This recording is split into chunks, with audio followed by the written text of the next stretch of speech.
O Palmeiras ele tem um estilo de jogo quando não tem o Rafael Veiga, e é o seguinte: o Rafael Veiga é o cara que joga entre linhas. Então, ele consegue construir por dentro muitas vezes com o Zé Rafael acionando ele diretamente, porque o Zé Rafael joga uma barbaridade também. Tanto o Gabriel Menino quanto o Zé Rafael acionam o Rafael Veiga o tempo inteiro, nesse passe que quebra a linha, tá?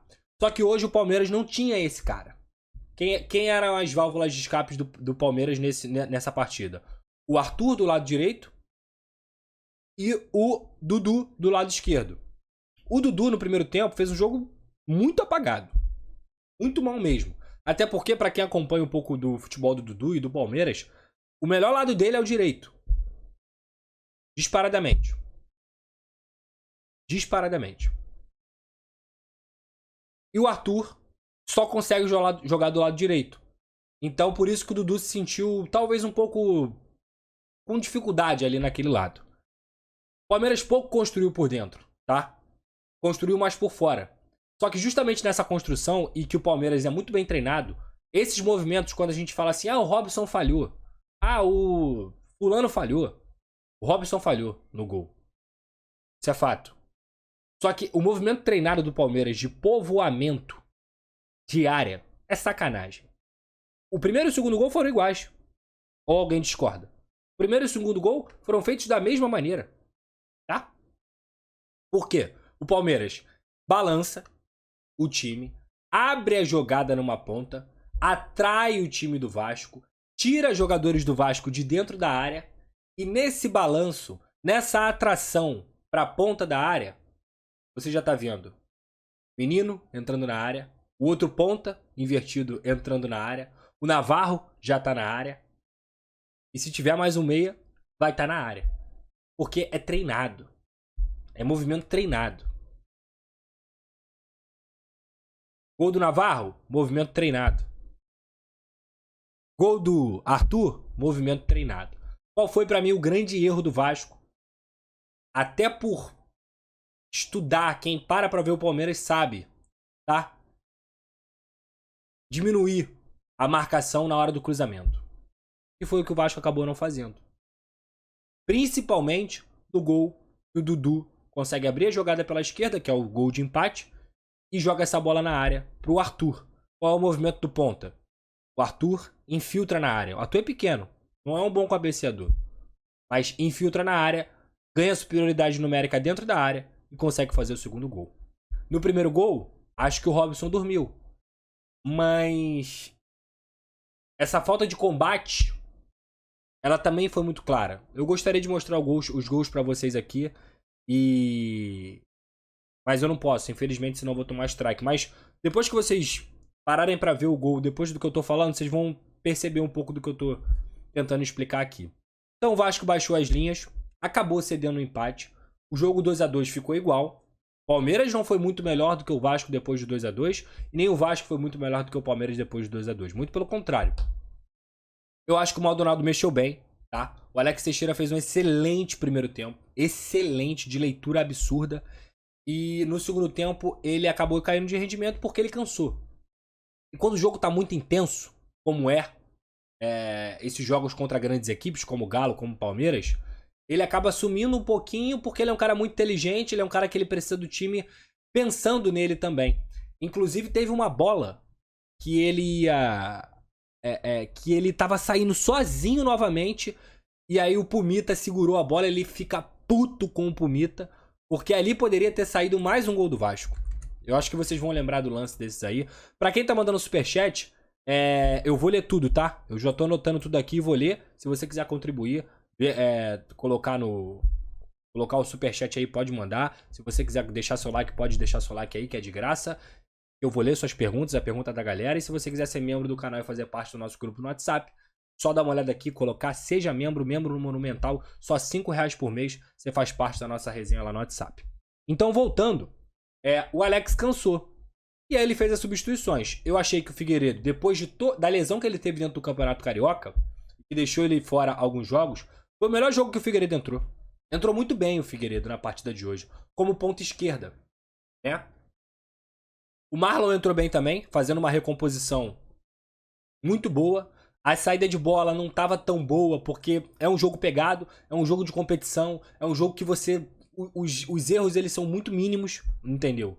E ele não conseguiu fazer tanto a saída de bola como se esperava. Só que o Gabriel Peck estava jogando mas tanta bola, que ele voltava, ele corria, ele conseguia recompor, ele conseguia fazer a saída pelo lado. É absurdo. Um absurdo que o Gabriel Peck jogou hoje. Bizarro. Assustador. Mais do que contra o Galo, inclusive. Assustador. E o Vasco conseguiu, com as substituições, dar uma oxigenada no time. Uma oxigenada que o Palmeiras também deu. Tá? E o Endrick é um nojo jogador. Joga pra caralho também. Tem um motor nas pernas, sabe? E o Vasco conseguiu igualar ali a partida. Teve algumas chances, inclusive o Dudu teve uma chance onde o Léo Jardim fez uma belíssima defesa. Uma defesa difícil. Ele não deu rebote também, deu o rebote, pegou depois. E o Vasco teve uma boa chance numa boa trama, onde o Figueiredo chegou na linha de fundo e em vez dele dar a porrada pro meio da área, aquela porrada que é meio que rasteira, ele acabou cruzando muito alto e desperdiçou a chance. E foi isso. O jogo ficou nisso. Então, resumidamente, a minha opinião é essa. Se você for olhar o copo meio cheio e o copo meio vazio, eu fico com o copo meio cheio. O Vasco competiu contra o melhor time do continente. O Vasco conseguiu 4 pontos contra 2 dos últimos 3 campeões brasileiros. A torcida, inclusive, reconheceu isso e aplaudiu no final da partida. E o Vasco construiu. É isso que se espera, sabe? Pedrosa, tu tá feliz? Tô. Você tá iludido? Não. Vou repetir o que eu falei aqui na mesma live do Galo. Live pós-jogo do Galo. Esses jogos não mudam a minha análise. O Vasco é um time dentro do Campeonato Brasileiro para brigar pelo meio de tabela, sem sustos, sem sofrer, sem pensar em zona de rebaixamento, dependendo da janela do meio do ano, trazendo bons nomes, aí você pode pensar numa pré-Libertadores. Porque ainda existem algumas deficiências nesse elenco. É natural. É natural e que o investimento vai vir no final do ano, no meio do ano também. Para você trazer pelo menos 2, 3 peças de bom nível, como São Léo, como São Pedro Raul, como São Pumita, enfim, posso falar aqui tantos outros. Então, eu tô satisfeito. Não só como vascaíno, mas como analista, tá? Como jornalista, comentarista. Tô satisfeito com o cenário de um time que saiu da Série B, que fez 16 contratações, que promoveu mais de 20 saídas do elenco, com um técnico novo, um técnico que nem à beira do campo estava hoje, com uma ideia de jogo, com jogadores que estão entendendo o que é vestir a camisa do Vasco da Gama, e com a evolução de outros que já estavam dentro desse sistema. É o caso do Peck, é o caso do Alex, tá? Sobre o Orediano. Pedrosa, você não acha que o Maldonado mexeu muito tarde? Não. Não acho. Sabe por quê? O Orediano entrou muito bem. Fez uma jogadaça, inclusive, que pra mim foi falta. Só que o melhor jogador da partida era o Peck. Você tiraria o Peck? Eu não tiraria o Peck. De forma alguma. Ele só saiu porque ele tomou uma pancada aos 45. E aí você colocou o Orediano pra oxigenar. E você tem que entender. O Figueiredo, por exemplo, é uma opção que se você botar em qualquer lugar, do meio pra frente, ele vai jogar. O Orediano não. A melhor característica do Orediano é na ponta direita, que é a vaga do Peck. Aí você vai deslocar o melhor jogador do seu time pra botar outro? Não concordo. Não concordo. Então eu entendi completamente o movimento do Maldonado. E por isso eu acredito que a substituição tenha sido bem feita. Até porque ele entrou aos 45, ele teve 8 minutos de jogo aí, que não é muita coisa.